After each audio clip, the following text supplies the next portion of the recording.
अस्सलाम वालेकुम। रोज़ के दस्तरखान में बनाएंगे टेंडर पॉप्स। टेंडर पॉप बनाने के लिए हमें जिन चीज़ों की ज़रूरत है उसमें शामिल है बोनलेस चिकन लेंगे तकरीबन 1.5 किलो की जितनी, छोटे छोटे पीसेस कर लेंगे। रेड चिली पाउडर लेंगे 1 चाय का चमचा। चिली सॉस लेंगे 1 चाय का चमचा। मस्टर्ड पेस्ट लेंगे 1 खाने का चमचा। गार्लिक पेस्ट लेंगे 1 खाने का चमचा। नमक लेंगे 1 चाय का चमचा। चिकन पाउडर लेंगे 1 चाय का चमचा। बहुत ही मज़े के टेंडर पॉप्स बनते हैं, आप लोग इसको ज़रूर ट्राई कीजिएगा, यकीनन आप लोगों को पसंद आएंगे। अब एक बोल में जो है ना वो हमने बोनलेस चिकन निकाली हुई है। अब इसके अंदर हम शामिल करेंगे रेड चिली पाउडर, नमक डालेंगे, चिकन पाउडर डालेंगे, गार्लिक पेस्ट डालेंगे। गार्लिक पेस्ट डालने के बाद इसके अंदर चिली सॉस डालेंगे। लास्ट में जो है इसमें डालेंगे मस्टर्ड पेस्ट। मस्टर्ड पेस्ट जो है वो ऑप्शन है, अगर आपको डालना है तो डाल दें, अगर आपके पास नहीं है या आप नहीं डालना चाहते तो आप इसको स्किप भी कर सकते हैं। सारी चीज़ें जो है ना वो हमने डाल दी हैं। अब अच्छी तरह से ना इसकी मिक्सिंग करेंगे। मिक्सिंग जो है ना इसकी बहुत अच्छी तरह से होनी चाहिए। मैं जो हूँ चमचे से मिक्स कर रही हूँ, आप लोग चाहें तो हाथ से भी मिक्स कर सकते हैं। टेंडर पॉप्स को जो है वो आप लोग इफ्तारी में भी बना सकते हैं। बहुत ही लो बजट में जो है बहुत ही मज़ेदार जो है ना वो टेंडर पॉप्स बन जाते हैं, बाहर से आप लोगों को लेने की ज़रूरत नहीं है। इसकी जो मिक्सिंग है ना वो मैं हाथ से करती हूँ अच्छी तरह, फिर उसके बाद आपको दिखाते हैं। सारी चीज़ें जो है ना वो बहुत अच्छी तरह से चिकन में मिक्स हो गई हैं। अब इसको हम 2 घंटे के लिए जो है ना वो मैरिनेट करने के लिए रख देंगे फ्रिज में। फिर उसके बाद आपको बताएंगे कि इसकी कोटिंग जो है ना वो हमने किस तरह से बनानी है। चिकन को मैं फ्रिज में रखती हूँ, उसके बाद बाकी का प्रोसेस आपको बताएंगे। 2 घंटे हो चुके हैं चिकन को मैरिनेट हुए हुए। अब इसका जो है वो हम कोटिंग बना लेते हैं। कोटिंग बनाने के लिए हमें जिन चीज़ों की ज़रूरत है उसमें शामिल है मैदा लेंगे तकरीबन आधा किलो के जितना। आधा किलो मैदे में जो है वो शामिल करेंगे नमक तकरीबन आधा चाय का चमचे के जितना। आधा चाय के चमचे के जितनी जो है ना काली मिर्ची लेंगे और आधा चाय के चमचे के जितना मिक्स हर्ब लेंगे। सारे जो स्पाइसेस हैं ना एक एक करके मैदे में डालते हैं और उसके बाद उसको अच्छी तरह से मिक्स कर लेंगे। मिक्सिंग जो है ना इसकी बहुत अच्छी तरह से होनी चाहिए। सारी चीज़ों को मिक्स करने के लिए जो है ना वो मैंने विक्स लिया हुआ है। विक्स की मदद से जो है ना उसको अच्छी तरह से मिक्स करते हैं। फिर मैरिनेटेड चिकन को जो है ना इसमें अच्छी तरह से कोट कर लेंगे। मिक्सिंग जो है ना अगर आप लोग चाहें तो चमची की मदद से भी कर सकते हैं। मैरिनेटेड चिकन को जो है ना वो अब हम मैदे में डालते हैं। मैदे में डालने के बाद इसको अच्छी तरह से इसमें ड्राई बैटर में जो है ना वो अच्छी तरह से इसको कोट करेंगे।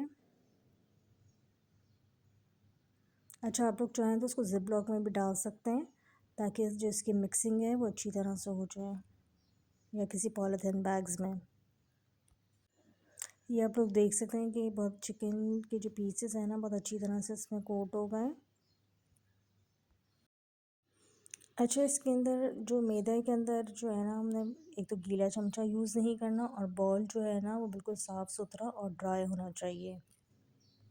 अगर मैदा जो है ना आपका थोड़ा सा भी गीला हो गया तो ये सही से कोट नहीं करेगा,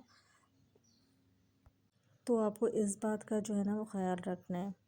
अब ये देख सकते हैं आप लोग इसकी कोटिंग जो है ना वो अच्छी तरह से हो गई है। अब इसके अलावा जो है ना हमें एक बोल में पानी चाहिए होगा। आप चाहें तो टैप वाटर भी ले सकते हैं या चाहें ठंडा पानी ले सकते हैं। मैंने यहाँ पे टैप वाटर लिया है, इसके अंदर 3-4 आइस क्यूब्स डाल दी हैं मैंने। बोनलेस चिकन को जो है ना अच्छी तरह से कोट करने के बाद किसी भी स्टेनर में डाल के हम इसको अच्छी तरह से छान लेंगे ताकि इसका एक्सेस जो मैदा है ना वो निकल जाए, और उसके बाद इसको हम इस पानी में डालेंगे। ये आप लोग देख सकते हैं बहुत ज़्यादा भी इसको डिप नहीं करना, लेकिन ये जो स्टेनर है इसमें डाल के इसको हमने अच्छी तरह से इसको इस तरह से मिक्स करना है ताकि जो इसका एक्स्ट्रा जो इसकी कोटिंग है वो निकल जाए।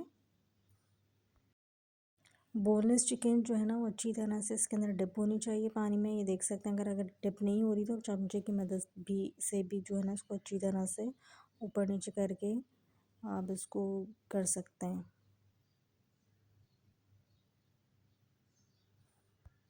चिकन को जो है ना किसी ऐसी जगह पे रखना होगा कि इसका पानी जो है ना वो अच्छी तरह से ड्रेन हो जाए। चिकन का जो पानी है ना वो बहुत अच्छी तरह से जो है ना वो ड्रेन हो गया है। तो अब हमने इसको दोबारा से जो है ना वो मैदे में डाल दिए और उसको हम अच्छी तरह से अब कोट करेंगे। कोटिंग का जो प्रोसेस है ये 2 से 3 दफ़ा जो है वो रिपीट करेंगे। जितनी अच्छी जो है ना वो चिकन कोट हुई हुई होगी उतनी अच्छा जो है ना इसका क्रस्ट बनेगा। अच्छी तरह से जो है वो चिकन को मिक्स कर लेंगे मैदे में। अच्छा, ये जो चिकन है ना इसको मैंने अच्छी तरह से पानी में डिप किया था, उसके बाद इसको पानी स्ट्रेन कर दिया था। पानी जब अच्छी तरह से स्ट्रेन हो जाएगा, सब ड्राई हो जाएगी, तो उसके बाद इसको जो है ना वो हम मैदे में डाल देंगे और चमचे से जो है ना वो अच्छी तरह से मिक्स कर लेंगे। इसी तरह बाकी की जो चिकन है उसको भी हम इसी तरह से करेंगे। 1 से 2 दफ़ा जो है ना उसको मैदे में कोट करेंगे ताकि क्रस्ट जो है ना वो बहुत अच्छी तरह से बन जाए। फिर इसके बाद सारी चिकन को एक साथ फ्राई कर लेंगे। इस तरह से कोट करके ना आप लोग फ्रीज़ भी कर सकते हैं। सारी चिकन को जो है ना वो हमने कोट कर लिया है मैदे में, ये आप लोग देख सकते हैं। अब इसको हम फ्राई करना स्टार्ट करते हैं। कढ़ाई में जो है ना वो तेल डालकर हमने गरम करने के लिए रखा हुआ है। जैसे ही तेल गरम हो जाएगा तो इसके अंदर जो है वो हम टेंडर पॉप्स को फ्राई करेंगे। तेल जो है ना वो गरम हो गया है, अब इसको हम फ्राई करना स्टार्ट करते हैं। थोड़ी थोड़ी करके जो है ना वो चिकन डालते जाते हैं और इसको फ्राई करते जाते हैं। फ्लेम जो है ना वो बहुत ज़्यादा हाई नहीं करेंगे, मीडियम फ्लेम पे इसको फ्राई करेंगे ताकि अंदर से जो है ना वो कच्ची ना रह जाएं। चिकन को जो है ना वो लाइट गोल्डन होने तक फ्राई करेंगे। जब एक साइड इसकी फ्राई हो जाएगी तो उसके बाद इसको टर्न करेंगे। बहुत ही लो बजट में जो है ना टेंडर पॉप्स घर में बन जाते हैं और टेस्ट इनका ऐसे ही होता है जैसे हम फ्रोज़न लेते हैं। कलर आप लोग देख सकते हैं। चिकन जो है ना वो हमारी तैयार है टेंडर पॉप्स। अब इसको जो है इसका जो ऑयल है ना वो बहुत अच्छी तरह से निकालेंगे। फिर इसके बाद इसको हम सर्व करेंगे। कलर आप लोग देख सकते हैं कि कितना अच्छा आया है। केचप और गार्लिक सॉस के साथ इसको सर्व करेंगे और साथ ही इसके फ्रेंच फ्राइज़ भी सर्व करें। मज़ेदार टेंडर पॉप्स हमारे तैयार हैं। रेसिपी पसंद आए तो चैनल को लाइक, सब्सक्राइब और शेयर करना ना भूलें। नेक्स्ट वीडियो तक के लिए अल्लाह हाफ़िज़।